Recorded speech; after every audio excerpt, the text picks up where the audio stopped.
ഇവനായിരിക്കും. ഞാൻ കുറച്ച് നീറ്റ് ആയിരിക്കും. ഇവനറിയോ എല്ലാ ഒപ്പിച്ചിട്ട് നൈസായിട്ടൊക്കെ സ്കൂട്ടാവും, എന്റെ ഇലക്ക് വീഴും.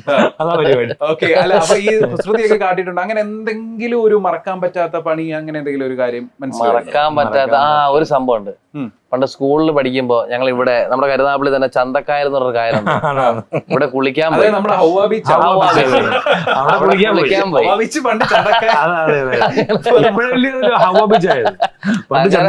അങ്ങനെ അവിടെ കുളിക്കാൻ പോയിട്ട് വീട്ടിൽ നിന്ന് അറിഞ്ഞു ഞങ്ങള് സ്കൂളിൽ കയറാതെ പോയത്. അങ്ങനെ അന്വേഷിച്ച് വന്നു. അന്വേഷിച്ച് വന്നപ്പോ ഇവൻ കയറിയപ്പോ കക്കാത്തോടുണ്ട്. കക്കാത്തോട് കാല് സ്മൂത്ത് ആയപ്പോ അടിച്ചു കയറിയ കാലിങ്ങനെ ഇങ്ങനെ അങ്ങ് പൊളന്നു. അങ്ങനെ അതുകൊണ്ട് ഇവൻ രക്ഷപ്പെട്ടില്ല. എനിക്ക് വീട്ടിൽ കാല് മുറിഞ്ഞോണ്ട് അവൻ രക്ഷപ്പെട്ടു. അടി എനിക്ക് കിട്ടി. ഞാൻ ആലോചിച്ച് എന്റെ കാല് മുറിഞ്ഞാൽ മതി.